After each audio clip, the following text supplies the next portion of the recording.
Bismillahirrahmanirrahim. Assalamualaikum warahmatullahi wabarakatuh. Waalaikumsalam warahmatullahi wabarakatuh.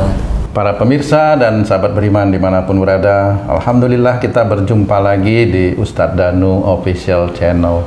Semoga kita selalu dalam lindungan Allah Subhanahu wa Ta'ala. Amin ya Rabbal Alamin. Di video kali ini kita akan ngaji lagi bersama guru kita semua, Pak Ustadz Danu. Assalamualaikum Pak Ustadz. Waalaikumsalam warahmatullahi wabarakatuh. Dan saya tentunya juga ditemani oleh sahabat saya yang setia ini, Bang Jainuddin. Assalamualaikum Bang Jainuddin. Waalaikumsalam Pak Tung. Alhamdulillah. Dan kali ini kita kedatangan tamu dari jauh nih, dari keluarga Bapak Ucu ya. Pak Ucu. Assalamualaikum Pak Ucu. Salam. Ibu, assalamualaikum. Salam. Adik, assalamualaikum. Nah, nanti Bapak Ucu ini akan berbagi pengalaman kepada kita. Mungkin Ibu Aas ya? Iya. Ibu Aas, bisa ceritakan sedikit apa yang dialami Putri pada waktu itu, Bu Aas? Pas waktu itu pertama tahun berapa ya, Dek? Pas ini kelas 2 SD. Kelas 2 SD dulu. Umur berapa kira-kira? 8 tahun. 8 tahun ya. Ada benjolan di bawah lidah. Benjolan di bawah lidah. Berarti kalau ngunyah atau makan sesuatu ganggu? Gede apa kecil tuh? Lumayan besar. Lumayan besar. Ganggu ya makan itu. Kereng lah. Oh, itu mah besar banget ya? Iya. Tapi anaknya nggak ngeh gitu. Nggak ngerasa. Nggak sakit. Nggak sakit katanya. Nggak sakit. Terus analisa dokter apa waktu itu? Pas analisanya kanker limfoma. Kalau setelah dibilang kanker tuh gimana tuh perasaan ibu bapak tuh? Shock. Waktu itu ya? Nggak percaya soalnya anaknya nggak ada keluhan. Nggak bilang sakit, nggak apa gitu. Tahu-taunya ketahuan itu nggak sengaja ya, nggak sengaja. Lagi tidur anaknya. Lagi tidur kelihatan gitu ya? Oh gitu. Yang nggak bilang, nggak ngerasa gitu kan. Nggak terasa sakit, nggak apa kan. Karena benjolan itu ibu bapak jadi khawatir sehingga dibawa ke rumah sakit. Setelah ketahuan kanker, dokter suruh apa tuh? Disuruh kemo. Harus di kemo. Sudah di kemo? Enggak. Kok bisa datang ke Pak Ustadz Danu itu ceritanya bagaimana itu dulu? Kebetulan kan saya tiap hari kan nonton YouTube Pak Ustadz gitu. Ada gitu. Karena atas izin Allah aja gitu. Apa ke Pak Ustadz aja kata saya sama bapaknya. Terus kata Pak Ustadz bagaimana waktu itu? Iya, kata Pak Ustadz, ini kan di antara bapak sama ibunya katanya siapa yang suka ada jengkel gitu sama kakek neneknya Anissa gitu. Kata saya gitu. Oh langsung saya sudah paham. Saya yang sering jengkel gitu. Berapa kali bertemu dengan Ustadz Dan? Kalau 3 kali. 3 kali. Dan perubahannya? Alhamdulillah. Pas pertama masih ada benjolan. Pas pertemuan kedua sudah nggak ada. Ini udah nggak ada benjolan nih sekarang? Alhamdulillah udah nggak ada. Ya, Ustadz itu ini kan adik ini belum akhir balik ya? Iya, masih umur 8. Itu ada apa yang salah dengan keluarga Pak Ucu ini, Ustaz? Iya. Bismillahirrahmanirrahim. Assalamualaikum warahmatullahi wabarakatuh. Waalaikumsalam warahmatullahi wabarakatuh. Amin ya rabbal alamin. Alhamdulillah. Memang saya masih ingat ya sama Mbak Aas waktu itu. Waktu saya tanya siapa di antara Mbak Aas sama Mas Ucu yang khususnya ini yang menyimpan marah, nggak mau ngomong barangkali waktu itu kepada kakek atau neneknya adik Anissa. Ya, jadi alhamdulillah Mbak As langsung bilang kayaknya saya insya Allah. Loh beneran ini? Bener, insya Allah saya, karena saya sering jengkel sama orang tua saya. Bener, iya. Kemudian ya saya ajari karena yang namanya mohon ampun itu kan nggak segampang kata orang yang hanya istighfar. Ya boleh istighfar, tapi karena ini udah ada yang khusus, yaitu ada benjolan di lidah, berarti ini berhubungan dengan tata kalimat, ucapan sebenarnya, tata kalimat atau ucapan yang berhubungan dengan kakek atau neneknya adik Anissa itu. Dan alhamdulillah Mbak Aas langsung paham, iya saya. Dan di titik itulah saya hanya minta, Mbak, mulai hari ini minta maaf sama orang tua. Siapa yang paling jengkelin menurut Mbak Aas? Tapi saya waktu itu lupa, ayah atau ibu waktu itu? Ibu ya, saya lupa beneran. Ibu gitu ya, sudah minta maaf setiap hari. Mau, beliau jawab mau, insya Allah gitu. Ini nggak main-main, karena biasanya yang seperti ini sulit sembuhnya.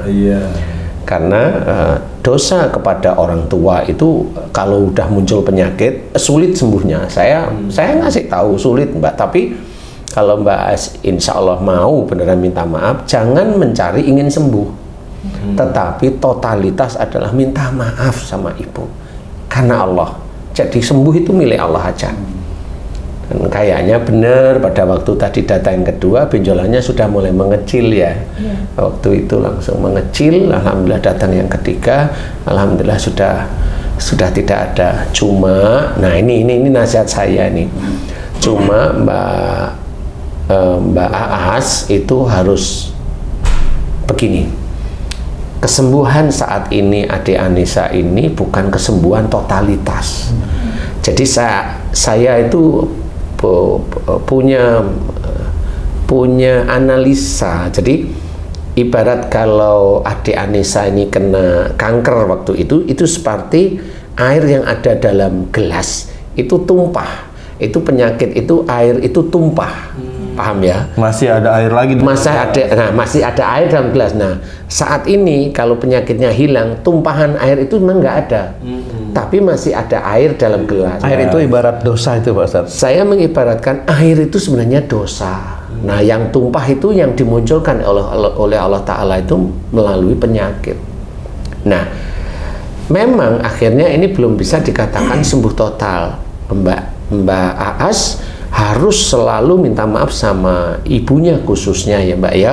Itu terus menerus walaupun adik Anissa sudah diizinkan sembuh, tetap mohon maaf. Minta maaf, mohon ampun kepada Allah, minta maaf pada ibu, mohon ampun kepada Allah, terus saja setiap hari. Sampai kapan nggak usah dihitung, yang penting itu lakukan terus. Agar dosa yang tadi saya ibaratkan air itu turun terus menerus, Mbak. Nah, kalau ini turun terus menerus, mudah-mudahan nanti adik Anissa itu benar-benar diberi kesembuhan. Amin. Insya Allah seperti itu. Jadi ini nasihat saya. Insya Allah seperti itu. Jadi kalimat yang tidak benar ataupun kalimat yang mengandung marah tetapi didiamkan. Jadi kalau udah jengkel itu udah mau keluar, biasanya keluar dikeluarin, tapi ini yang keluar tapi mau dikeluarin tapi tidak dikeluarkan. Oh, ini yang jengkel ditahan ya? Ditahan tapi sudah di mulut nih rasanya itu, sudah mau gitu. Udah gregetan. Jadi itulah yang insya Allah menjadi munculnya benjolan di lidah. Seperti itu. Jadi bisa aja teman-teman beriman yang lain, sedulur beriman yang lain, kalau ada kasus seperti adik Anissa ini, kasusnya sebenarnya mirip. Insya Allah hanya masalah kalimat yang sebenarnya tidak baik dikeluarkan tapi ditahan. Jadi sudah di mulut nih ceritanya. Nah, itu dimohonkan ampunan kepada Allah, kemudian kepada siapa kita itu bersalah, minta maaf kepada yang bersangkutan. Nah, alhamdulillah dijawab oleh Allah Ta'ala. Saya hanya memberikan gambaran cara taubatan nasuha itu sebagaimana ya, sama ya, istilahnya benar-benar minta ampun kepada Allah, kemudian minta maaf kepada ibunya Mbak Aas sendiri. Alhamdulillah dijawab oleh Allah Ta'ala, benjolannya alhamdulillah hilang. Saya mau nanya ke Mbak Aas nih sama Pak Ucu nih. Kalau minta maaf sama orang tua seolah-olah kalimat itu mudah ya. Nah, nggak juga bagi orang lain nih, jangan-jangan ibunya marah gitu kan, makanya jangan ngelawan misalnya seperti itu kan. Nah, ada nggak beban dari Mbak Aas kepada ibunya untuk memohon maaf itu yang menjadi minta maaf nggak ya, gimana ya gitu segala macam? Kalau saya enggak, udah paham pas kan sering lihat nonton Pak Ustadz, jadi udah paham. Kebetulan kan ibu sendiri, jadi nggak ada sungkan, nggak ada beban gitu. Langsung gimana ya, perasaan langsung los gitu, langsung los ikhlas. Pokoknya takut akan dosa, takut dosa. Kalau Pak Ucu nih melihat istri seperti itu, mempunyai salah dengan ibu, apa yang dilakukan Pak Ucu nih? Men-support aja. Udah paham bahwa dia suka bercengkel sama orang tua, tapi takut dosa melawan gitu kan. Ya diem gitu, yang diem itu yang itunya kata Pak Ustadz. Iya, tapi jengkel, diem nggak ngelawan itu, diem takut dosa. Tapi tetap marah gitu ya? Iya, ternyata lebih bahaya gitu kan. Lebih bahaya yang didiam itu kan. Pak Ucu sering nasihati istri tiap hari ya? Dan udah paham gitu. Oh, itu dosa saya. Anak gini, penyakit kayak gini dosa saya, yaitu udah langsung paham aja gitu. Alhamdulillah. Berkat Pak Ustadz. Intinya kalau di lidah itu akan berhubungan dengan kalimat ucapan ya. Kalau tadi saya ceritain kalau ucapan ini sudah mau dikeluarkan tapi ya ditahan gitu. Tapi Mas Ucup tadi udah cerita, iya yang ditahan itulah yang malah bahaya nggak taunya. Ya dua-duanya bahaya sebenarnya. Iya dua-duanya sebenarnya bahaya.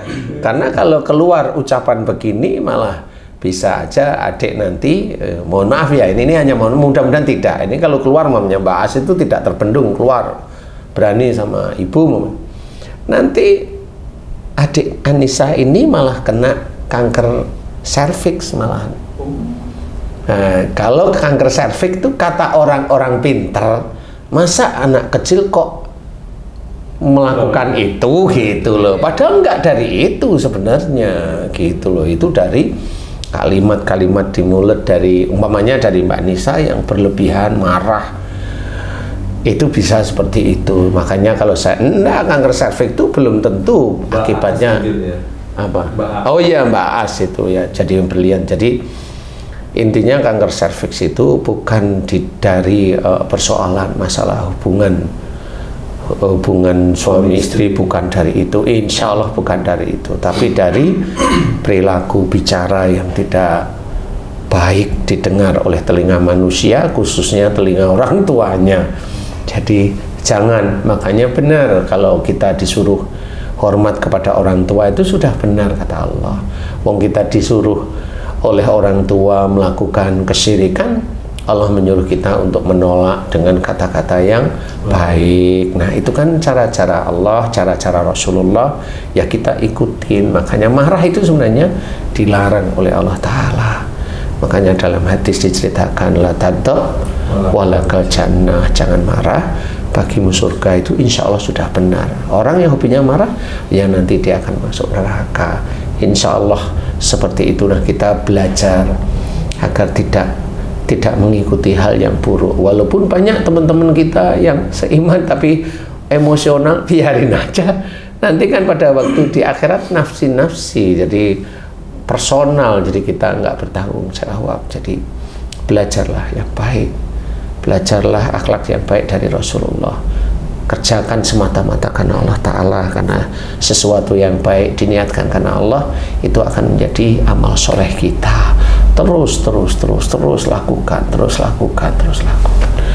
Mudah-mudahan itu insya Allah manfaat ya. Amin ya rabbal alamin. Allahu a'lam. Alhamdulillah. Terima kasih banyak Pak Ustadz penjelasannya.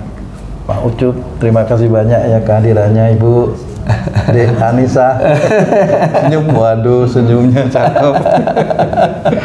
Baik para pemirsa dan sahabat beriman dimanapun berada, demikian tadi video kami kali ini.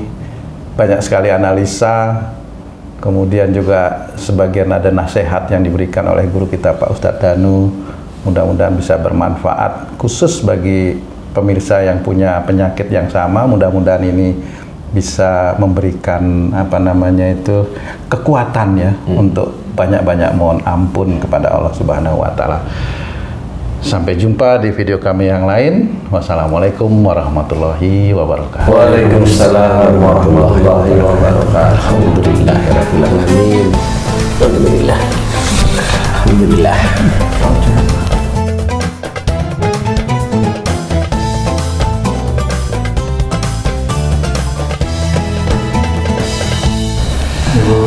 Ayo, mangga Mas Ucup.